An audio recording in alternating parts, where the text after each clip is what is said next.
comes from within the scientific community. आणि scientific community मधनं आलेला दुसरा जो पर्स्पेक्टिव्ह आहे की जो एकंदरीत या शास्त्रज्ञांच्या आणि त्यांना जोडून असलेल्या शासनाच्या बिग एक्सपेंडिचर्सला क्वेश्चन करतो, is always brushed aside by saying that this is not in national interest and not in national concerns.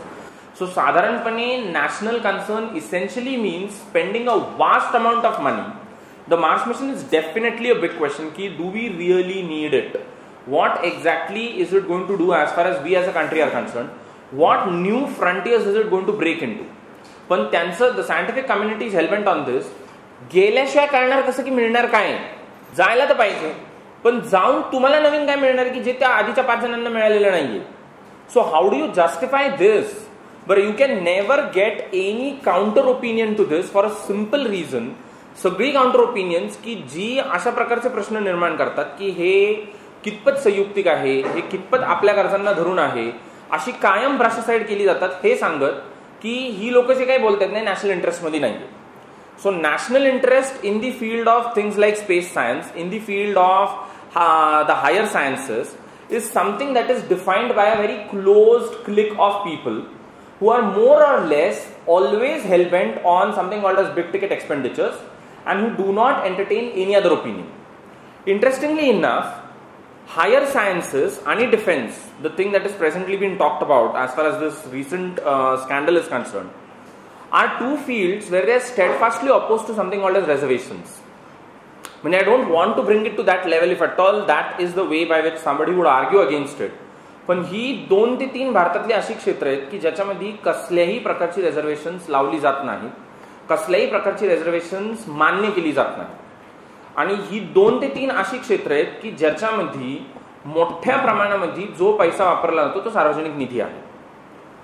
So मोठ्या प्रमाणामध्ये what you are spending is money coming from the public exchequer. पण या 2 ते 3 अशा गोष्टी आहेत की ज्याच्यामध्ये you do not entertain anything called as reservations.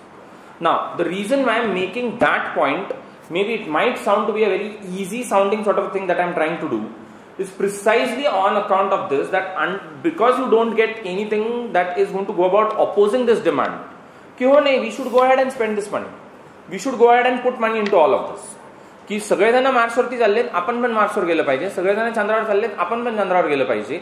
कारण सगळी राष्ट्र जे जे करतायत त्या सगळ्या गोष्टी आपण करणं, सगळ्या प्रकारची विकसित राष्ट्र जे काही करतायत is like putting ourself in that big league. आणि जोपर्यंत आपण त्या बिग लीग मध्ये जाणार नाही तोपर्यंत they are not going to take us seriously. तुम्ही तिथं जाऊनही they are not going to take you seriously. That's a different story. कारण they know this for sure की तुम्ही तिथं येत असताना तुम्ही एक्झॅक्टली काय प्रकारच्या गोष्टी टाळून तिथं आलेला आहात. म्हणजे say for example if you are going to talk about any of these developed countries in space, they do not face problems of extreme hunger, extreme poverty, extreme destitution of the variety that India faces.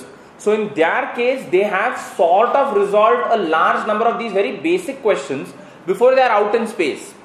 तुमच्या केसमध्ये even without you doing it, India is sort of in this case, as I normally feel, a more sophisticated version of North Korea, nothing else beyond that. हे असल्या ऑब्सेशन्स जे आहेत ना, या north Korean छाप ऑब्सेशन्स आहेत की त्याच्या त्यांना असतात ना की if America is going in space then even we have got to go to space. आपल्या इथं खायला नाहीये, तो मुद्दा नाही, तो मुद्दाच नाहीये. राष्ट्रीय image, how do you build a national image of being a great power? Your being a great power is dependent in doing everything that the other great powers do. So if they are out in space, if they are out on Mars, if they are out in the asteroid belt, if they are out on moon, we have got to be there. Now, how viable is this? Because North Korea, at everything said and done, is a closed down one-party dictatorial state. So, त्या case मध्ये we need to be raising this very serious question in India. कि how viable is it in a country like India that you go about spending this amount of money without a single question being raised? And these exactly happen to be the fields. कारण 2012 was also the year की ज्याच्यामध्ये ती जी 16 वर्ष जुनी इस्रोची spying वाली केस होती was finally रिझॉल्व्ड. आणि ही जी काही महान डिफेन्स डील आता हळूहळू समोर येत आहे. So the reason why I say की we need to be seriously looking at this की are unreserved sections wherein public monies are invested and spent in India, fertile grounds for corruption in India. Is something that we really need to be thinking about. की अशी सगळ्या प्रकारची क्षेत्र की ज्याच्यामध्ये सार्वजनिक निधी हा गुंतवला जातो पण ज्याच्यामध्ये कसल्याही प्रकारची रिझर्वेशनची पॉलिसी नाही, ही क्षेत्र सगळ्या प्रकारच्या भ्रष्टाचाराला प्रोन आहेत का, is what we really need to be raising a question on, and a very honest question. कारण you have a very interesting debate that is taking place in India in a very funny manner, an absolutely funny lopsided manner wherein nobody asks you these types of issues and questions की बाबा तुम्ही हे पैसे कुठल्या बेसिसवरती खर्च करताय, how do you justify it, why are we doing this, ह्याची पब्लिक युटिलिटी काय आहे, has the public been consulted, does the public even know that you are spending this money. म्हणजे दिस इटालियन हेलिकॉप्टरवाला डील आणि we on Mars in 2013 to an unlearned or untutored mind like me doesn't appear to be much different. To my mind it seems more or less the same issue. But in this case there is an identifiable space where that money has gone in and you can find out those people ki janchakade ha paisa gelela hai. In that case it's a straight thing, the money is going to go to Mars, end of the story. But is it really in national interest? Is this really needed? What frontiers of understanding are you going to go about expanding by putting India on Mars? Especially in a situation wherein most of these extraplanetary explorations are mostly seen as a very international sort of an affair. All of them who have been to Mars till date haven't hidden anything that they have obtained along the way. त्यांनी कुणी असला कुठलाच प्रकार केलेला नाहीये की त्यांनी marsala जाऊन आल्याच्या नंतर त्यांना तिथं जे काही सापडलं त्यांनी ते दडवून किंवा लपवून ठेवलेलं आहे. All of it is in public domain, most of it is zero, त्यांना काहीच सापडलेलं नाही, ते याच स्वरूपामध्ये आहे. मग आता तरी देखील आपण $1 बिलियन आसपासचा खर्च करून जाऊन येणार, हे कितपत संयुक्तिक आहे. Space now becomes that big league, that last challenging frontier that everyone has got to be in. There are some things that one can definitely understand and there's no reason why anybody should be objecting to it. You need to have satellites of your own. You need to have satellites moving in orbits which are perfectly under your control.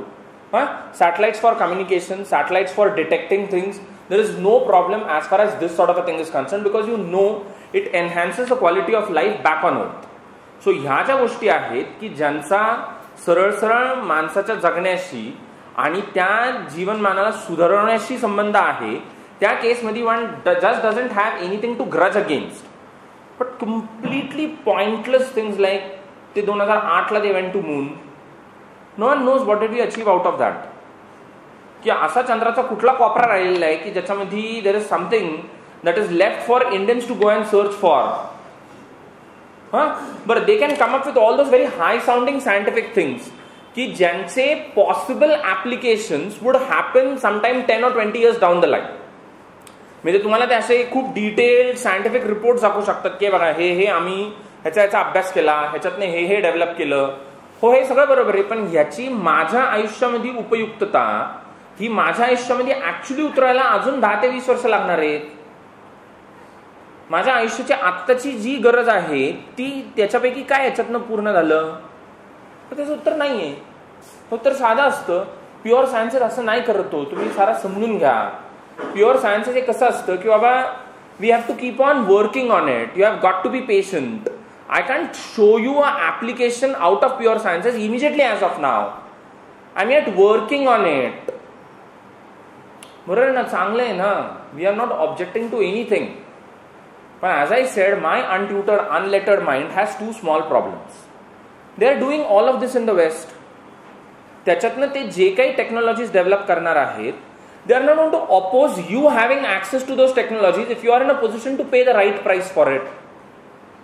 You can also rip off those technologies and develop cheaper products of your own. Again, something that they cannot object to or do much about, as we do it, say for example, in the pharmaceutical sector in India.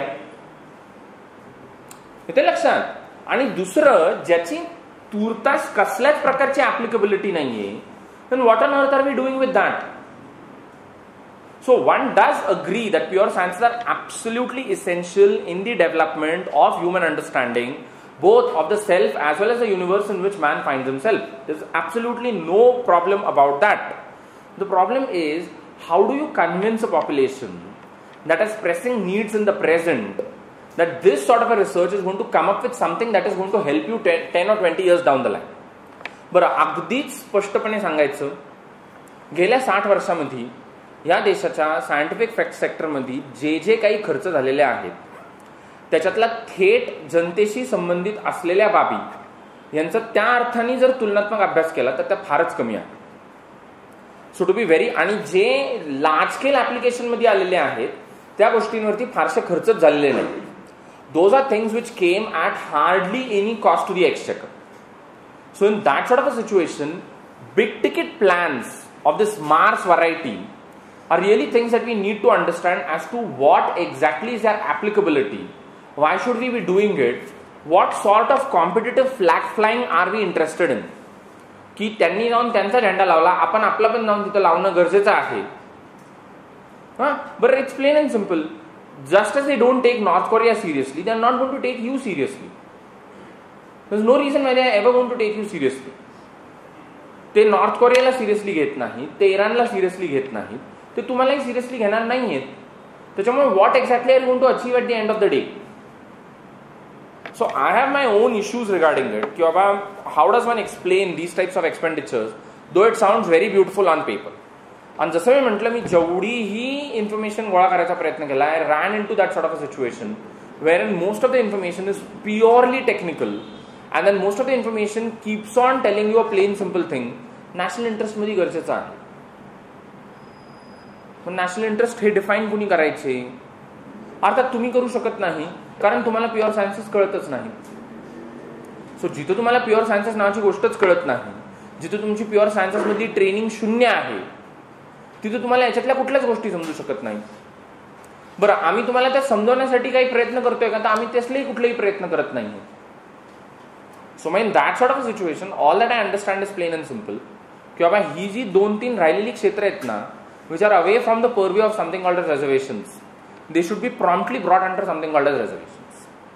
त्याच्याशिवाय ही स्थिती सुधरल असं कमीत कमी माझ्या तरी एकदम अनलर्न्ड अनलेटेड मनाला काही केल्या पटत नाही. यातनं काय सुधरल नाही सुधरल ही नंतरची गोष्ट. कमीत कमी let's have more democratization about it.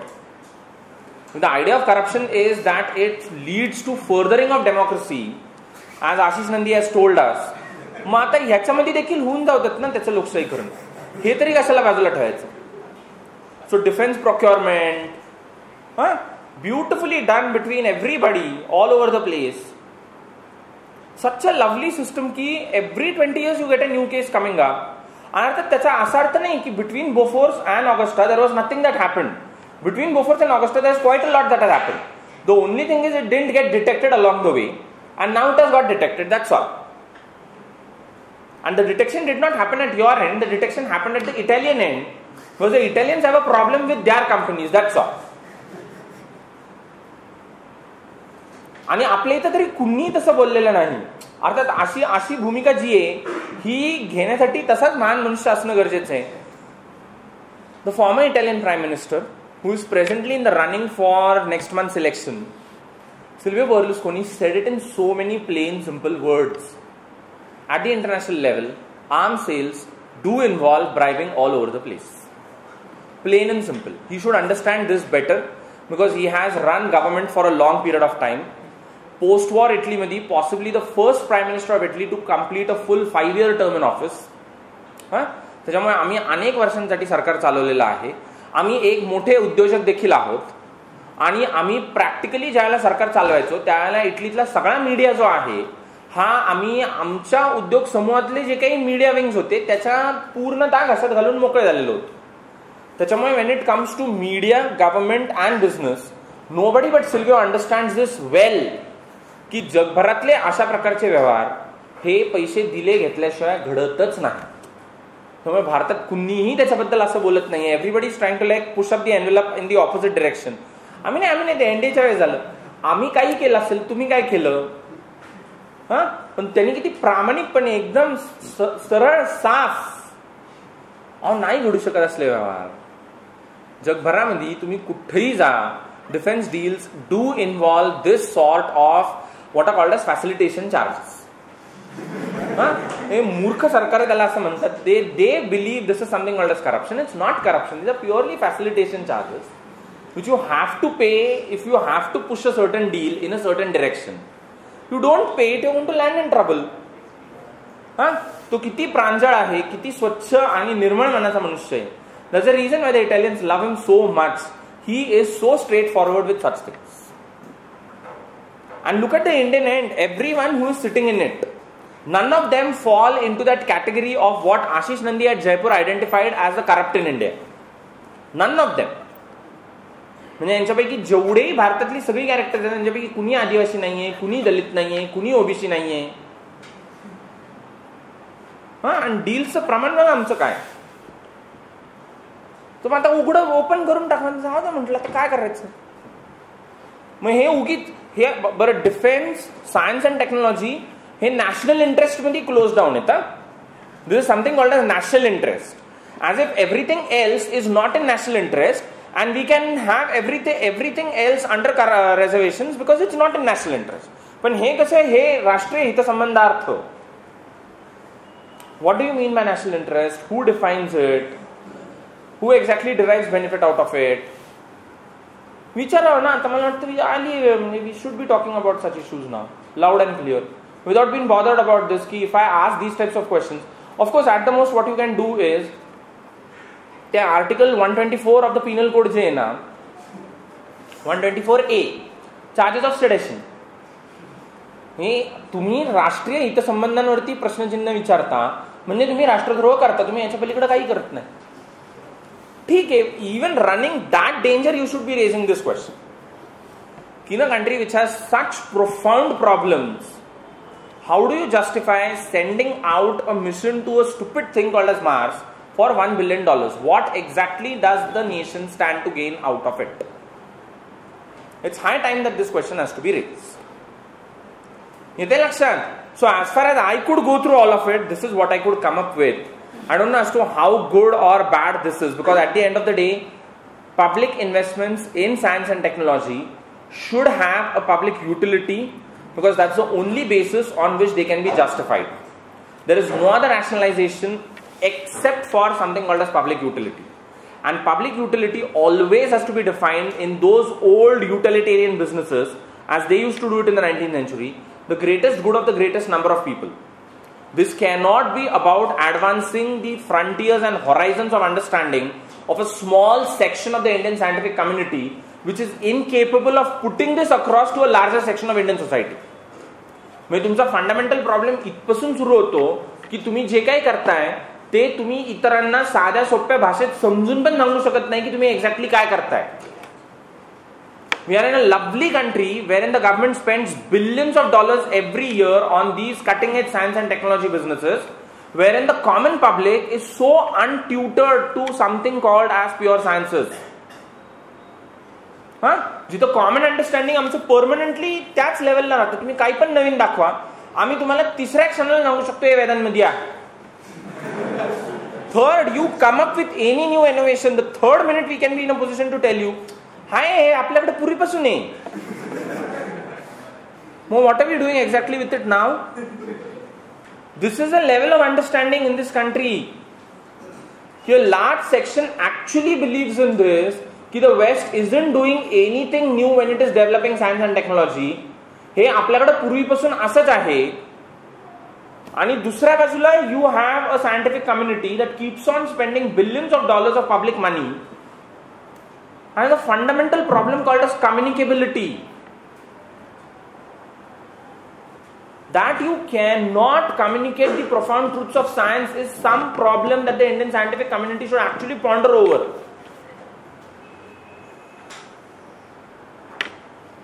आ रहा है समझ में? So that's my fundamental problem as of now. And in which situation the question remains open. If that is the case, then what exactly should I be talking about? Because as I said, I'm yet trying to find more material, but I don't know whether I would ever be in a position to come up with any new material. By saying all of this, I'm not belittling their concerns, I'm not belittling their achievements at any level. They have achieved quite a lot, starting off from the first space flights, as far as we in India are concerned, ki ja started off with Russian help way back in the 1970s. Jala pahle satellites were put into space. They were put into space by using what were called as Russian launch vehicles. from there to India putting satellites belonging to foreign countries. So you have some of the most important European countries coming to India with their payload, insisting on this, that India should be taking this into outer space, is quite an achievement. And this is something that has been achieved in a very small period of time. म्हणजे हे काही खूप वर्षांमध्ये achieve झालं अशातला प्रकार नाही, हे खूप थोड्या काळामध्ये अचीव्ह झालेलं आहे. ह्याचं डेफिनेटली काही ना काहीतरी प्रकारचं महत्व आहे. I am not going to deny that. So it's not that they haven't worked on it. The only problem is they have never been in a position to convince the common public as to what exactly have they done. They have never been in a position to put it in plain simple terms की आपण exactly केलं तर काय केलेलं. And then there's this fundamental problem की हा जो 100वा launch होता, जो आता ऑगस्ट सप्टेंबर मध्ये झाला 2012ला, they put out 11 satellites into space belonging to countries starting from Canada to Japan. You had a range of countries ki jancha satellites were put into space. But at the same time, if India has to put in its heavy satellites into space, it cannot rely on the Indian launch vehicles. It has to keep on going back to the French, so that you have to use the French launch vehicles in French Guyana to put out Indian satellites into space. So एका बाजूला you have these lighter satellites की ज्या या इतर देशांच्या भारताच्या launch vehicles मधनं स्पेसमध्ये जातात, पण आपल्याला हेवी सॅटेलाइट स्पेसमध्ये टाकायच्या असतील तर we are not in a position to do that. We have to keep on relying on what is called as French assistance. So we keep on going to that place called as French Guyana, and the Ariane launch vehicle is time and again used by the Indians to put out their satellites into outer space. आता when we put our satellites into space, we pay the French for it. And when we have got to pay, as far as these types of international deals are concerned, you invariably pay in what is called as foreign currencies. So which essentially involves a certain outgo of money from India. One of the reasons why the Americans have eased off these curbs, आता याच्यातले बरेचसे controls जे आलते ते 1998ला ज्याला ते पोखरण नावाचं महान प्रकरण झालं, हे सगळे कंट्रोल्स जे ते त्याच्यानंतर आले. की 98ला अमेरिकन सरकारचा बरं त्याच्यातमध्ये अनेक लेवल्सला इश्यूज आहेत की त्यांना एक्झॅक्टली प्रॉब्लेम कशाचा होता. त्यांना 91 पासून ही गोष्ट माहिती होती की India is planning something called the nuclear explosion. They had time and again warned the Indian government on the backdrop of the opening up of the Indian economy in 1991. कारण India's rush to go nuclear coincided with the opening up of the Indian economy in 1991. So that time and again warned the Indians that if you try any adventure on your own, not keeping us in the loop, you would face the consequences of it. आणि ज्याला America told you की you would face the consequences of it, this was very clear की आम्ही world bank आणि international monetary फंडचा तुमच्या इकॉनॉमीच्या बाबतीत problems create करण्यासाठी निश्चित वापर करायला कुठल्याही प्रकारच्या पद्धतीने कचरणार नाही. So very clear on that count. So 91 went away, 92 went away, 95 went away, 96 went away. The last thing that we heard from Abdul Kalam saying this, that in 1996 Rao had come the closest, saying this, that no, now we can go ahead and do it. And again the Americans applied the same pressure tactics. 1991 was a point of desperation, you couldn't help it. But in 1998 happened in the case of the American administration at a point of time when the Bill Clinton government was at the fag end of things. तो 98 मध्ये त्याच्या public इमेजचा problem निर्माण झालेला आहे. 98च्या नोव्हेंबरमध्ये ज्याला the American Congress heads for elections, the Democrats had it bad all over the place. So 98 was a certain point की ज्याला the Delhi administration could always take a look at the American establishment and know this for sure, this is a lame duck government out on its way and is not going to be in any way going to create trouble for us. So let's go ahead and do it. And we are ready to face the consequences. जे काय असतील ते आम्ही त्याचे परिणाम दुष्परिणाम भोगायला तयार आहे. The American problem was, आपण त्यांना इतकं बजावून, आपण त्यांना वेळोवेळी सगळ्या प्रकारच्या गोष्टी समजावून, आपण त्यांच्यावरती वेळोवेळी नजर ठेवून, how dare the Indians went nuclear. So if you look at the memoirs of most of the American diplomats or most of the people in American government in 1998, their problem wasn't India had gone nuclear. Their problem was, how come we didn't know that they are going nuclear? The plain simple issue was, तुम्हाला 91 पासून माहिती होतं की they are going to do this.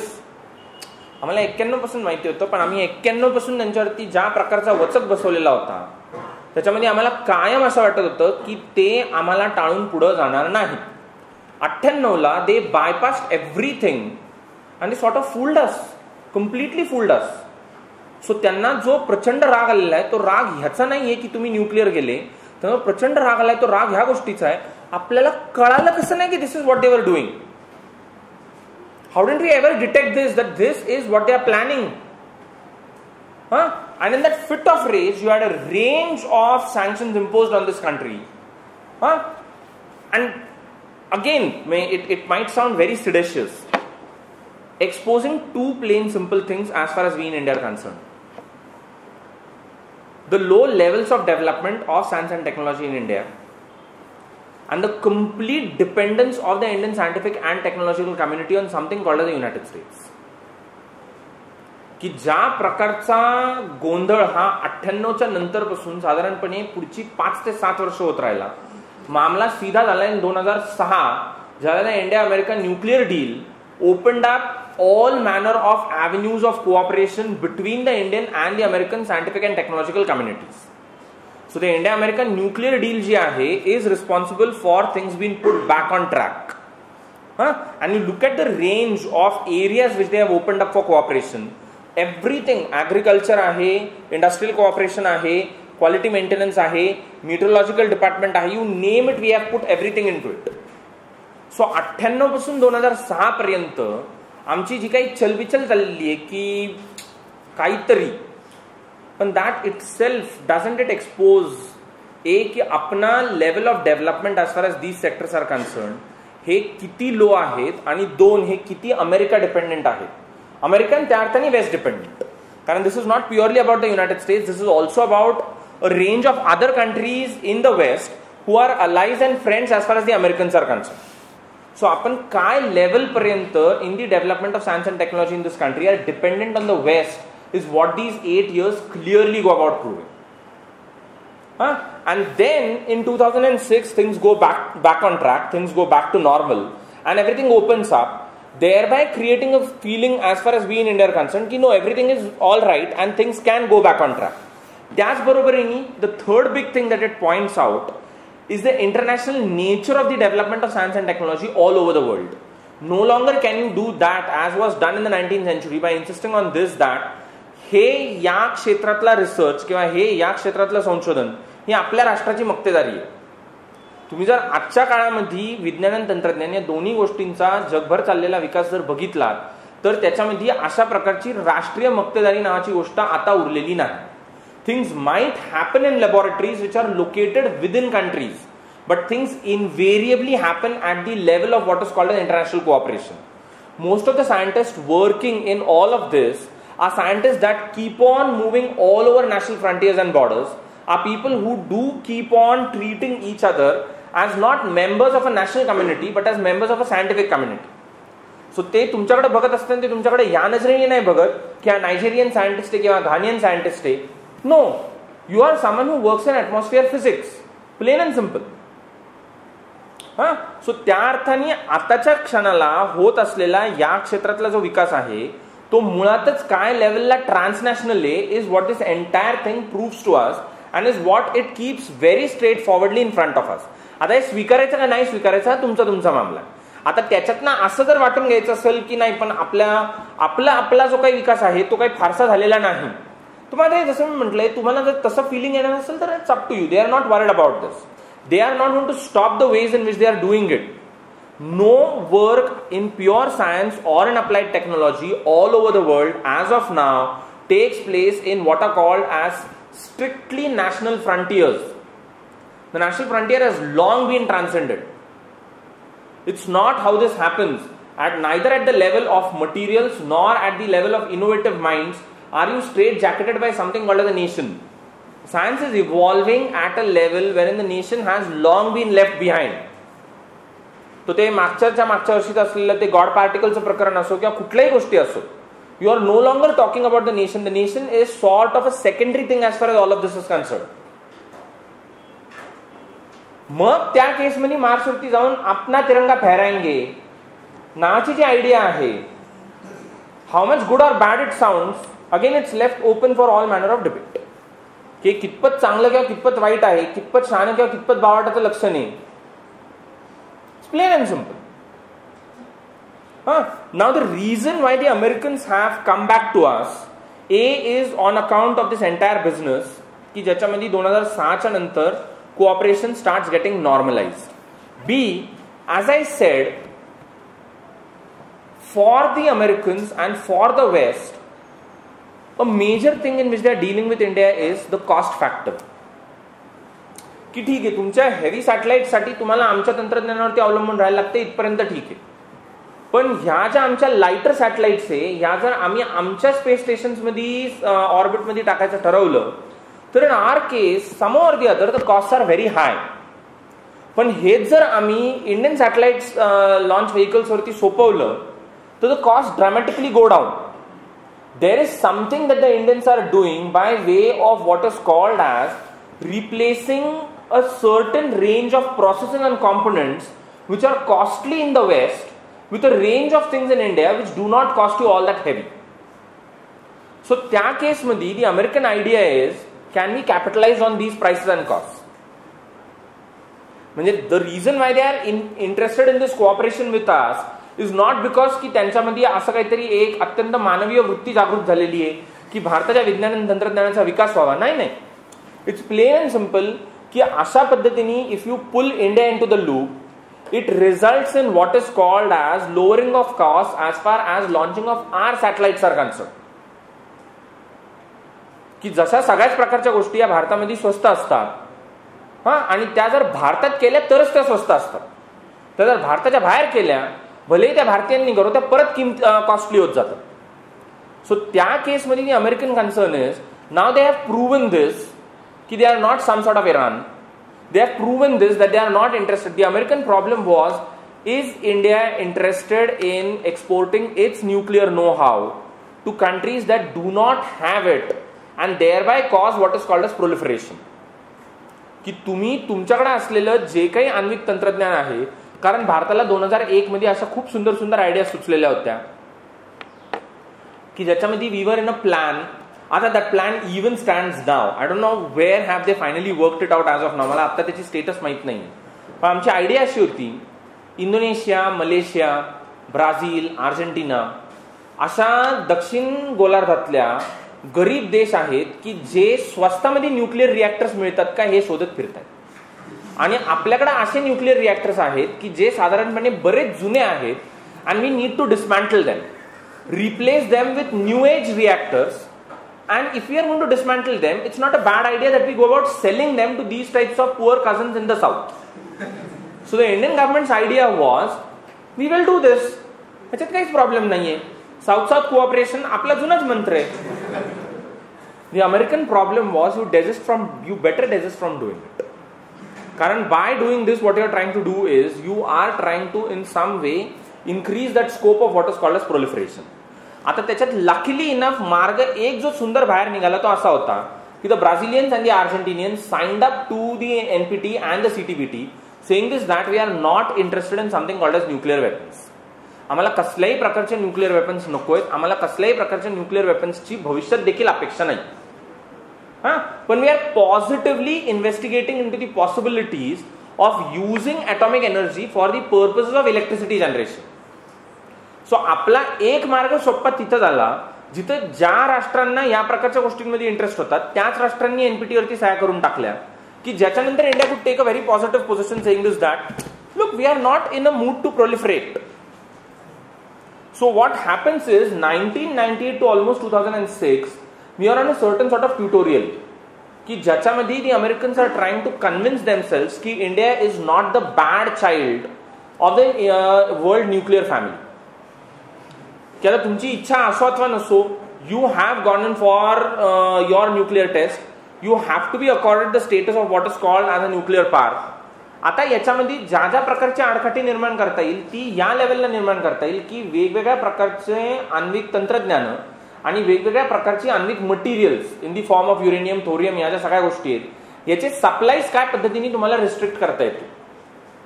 2006 the nuclear deal was precisely about that. So if you can remember it, what we had talked, I don't know how many of you were there at that point of time when we had talked about it. We had said it in so many words as far as our classes are concerned. Ki the game they played out was plain and simple. Without India signing the NPT or the CTBT, India was made obligatory to the provisions of both the treaties. की भारताने ना तो NPT वरती सही केली ना तो CTBT वरती सही केली, कारण भारताची पब्लिक पोझिशन जी आहे ती ही आहे की we are not going to sign on any of these treaties, कारण these are extremely discriminatory treaties की in a certain way they favour and privilege the developed world which has already developed these weapons and restrict the developing world from having access to these technologies. So the Indian government's principled position was आपण याच्यावरती सह्याच करणार नाही. आता तोंड वाचून अशी भूमिका घेतल्याच्या नंतर आता जाऊन सह्या करता येत नाहीत ना, मग how do you square the circle? Squaring the circle was the Americans told us don't worry, हमें ना आप क्यों चिंता कर रहे हैं, वी विल फाइंड अ वाया media in which you don't need to sign both the treaties, yet the two treaties would be obligatory about it.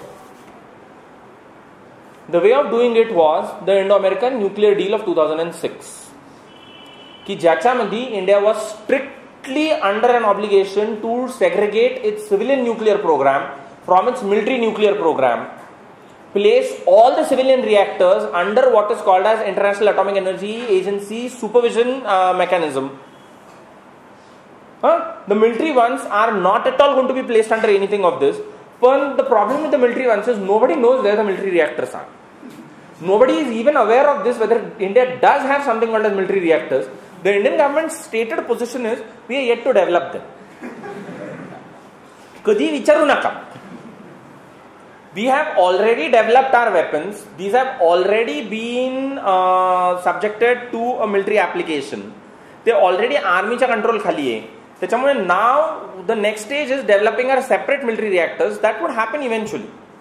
But as of now, the civilian reactors are under the control of the International Atomic Energy Agency, which means की तुम्ही NPT वरती सह्या न करता देखील NPT च्या अंतर्गत असलेल्या सगळ्या obligations India has to answer all of them.